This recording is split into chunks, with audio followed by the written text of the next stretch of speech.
Also, quiz 6 and 7 is based on chapter 16. All right? So what we have here is that the endocrine system is actually a very important system that is actually activating other tissues, especially that are part of the endocrine. Other tissues that have endocrine glands or cells are going to be activated and controlled by this system. So we're going to begin here with the master gland, which is the hypothalamus. The hypothalamus is the one that is regulating the activation of hormones. Of this endocrine system has to use hormones so that they could produce the homeostasis that you need in the body. So we're going to begin there. In the hypothalamus, we need to understand the name of the hormone that comes from the master gland. The easy part is this. All the hormones that come from the hypothalamus will have the word blah, blah, blah, releasing hormone. And they're called RH. So whatever it is, releasing hormone, you know it's the hypothalamus. So if I talk to you, if I tell you that this is the thyroid releasing hormone, that's coming from the hypothalamus. See that? If it's the ADH releasing hormone, hypothalamus, oxytocin releasing hormone, you see? If it says releasing hormone, it says that it's coming from the hypothalamus. So whatever it is, we're going to be looking at that. There's some difference of the names that do not correspond to the actual hormone. So again, the word is releasing, RH hormone. See the RH abbreviation? That's the hypothalamus. So that's going to send the information to the pituitary gland. In the pituitary gland, we're going to learn the 9 hormones. There's many more than that, but there's 9 official hormones that you're going to be held responsible. I am going to give you a handout, once again, that you're going to be able to use in the final. Of course, not all periods, but at least for about an hour, 50 to 60 minutes. All right? So that'll be enough. Okay? So the point is that the pituitary will look at the lobes. How do you know the anterior, the front lobe versus the back lobe, the posterior lobe? We're going to be looking at the orientation of what is in the proximal region of this gland. We're also going to see how these hormones from the pituitary activate the thyroid. Again, that is in the Adam's apple. We're going to see how they activate the thymus, how they activate this adrenal gland, especially the cortex and the medulla. And then, of course, going all the way down to the testes and ovaries for the process of reproductive system. Okay? So that's basically what's something you're going to see. So they're going to maintain homeostasis of fluid, promote growth of cells, and metabolic activity. That is all controlled by hormones. So the hormones that we're going to see will be derived from either one amino acid or less than 200 amino acids.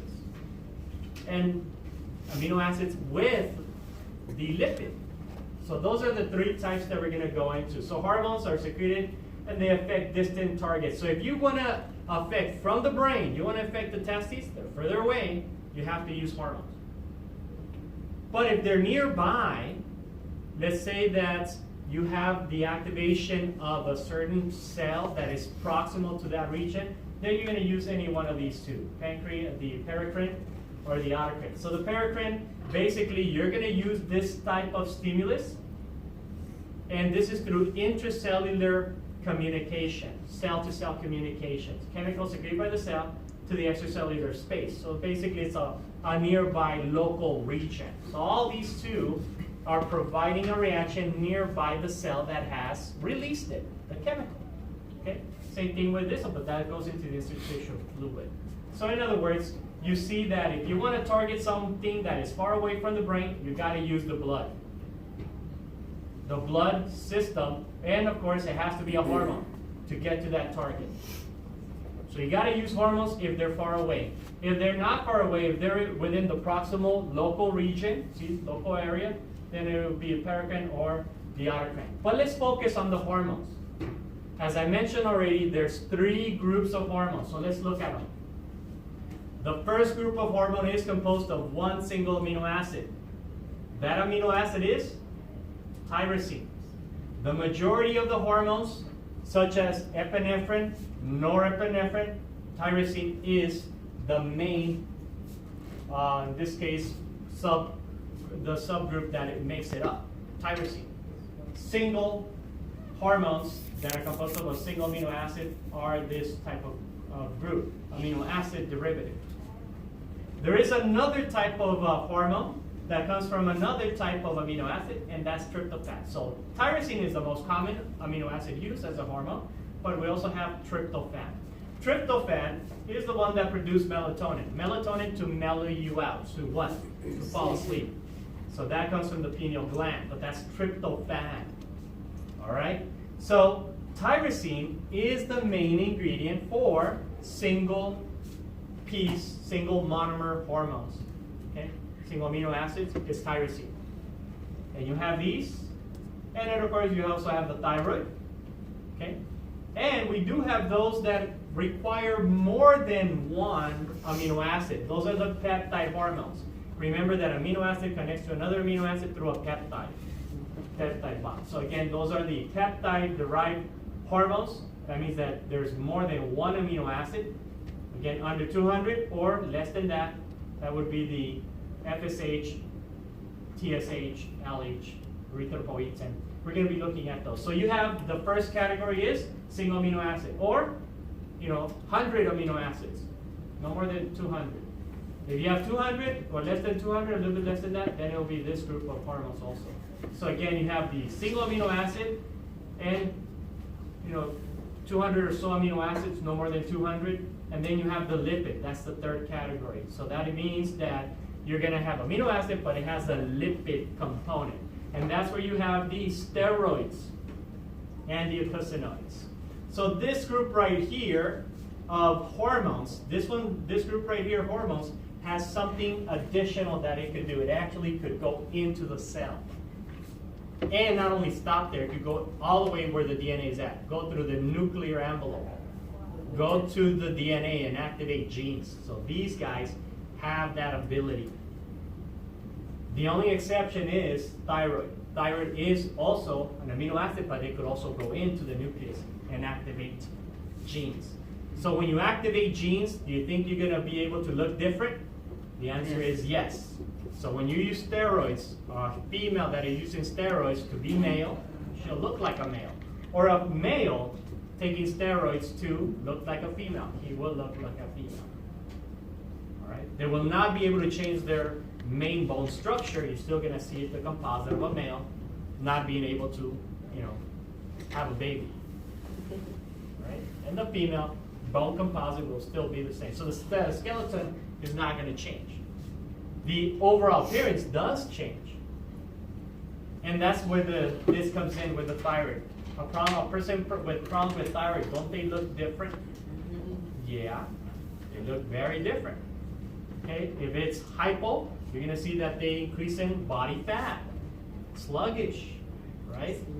Versus hyperthyroidism. They're not going to look, they're going to be very busy, look very, in this case, hypersensitive to anything. And of course, you also look at their eyes. In other words, as we look at this class and looking at the hormones, you're going to be able to see which people have a disorder. But this is not intended for you to do that. But you can definitely now be able to select, hey, that's a good person to reproduce, that's not a good person to reproduce with. You can tell by looking at those? Yeah, because you're going to be obviously seeing the effect of these hormones on their body. And that they do have a problem, a disorder. So some of these are very often, very commonly seen on the face. That's where you'll see it, okay? So that is how you're going to be able to assess that. But remember, this is not intended for that, but yes, you could get that ability. If they have, kidney problems, you can see it, okay? Especially with the mineralocorticoids. So you're going to see that problem. Anyways, so that is what we're going to be focusing. Don't forget, this afternoon, we're going to be doing what? What are we going to be doing this afternoon? That's right, the eyeball. And we're going to be talking about that part of the exam that deals with the optic tract. Not the optic nerve only, it's the path of these nerves from the eyes and how you could affect them if there is damage at the occipital cortex, the optic chiasm, or the optic tract. So that is something that I'm going to be emphasizing for today. We're also going to be doing the eye shorts, yes, to help you out, and also color blindness. There we have a panel for that as well. A little booklet. So we're going to be doing that this afternoon. Right? It's a simple lab. Don't forget, if you want to talk about your grade, you could also do that either right now or when you come back this afternoon. We could discuss it. Remember, all of this, up this point, the grade that you saw, that's what you have with everything together. Remember, this class is just one single grade, not a separate grade for the lab. It's both of them together. All right? Remember, you're still missing lab test number 4. The presentation definitely could bring it up. And of course, the 2 quizzes. Right? Remember what I said about the quizzes? I dropped the 2 lowest. That could give you 2 more points overall grade. That's if you take all 7. You don't have a 0 for them. That's why it's going to be beneficial for you. All right, we'll see you this afternoon.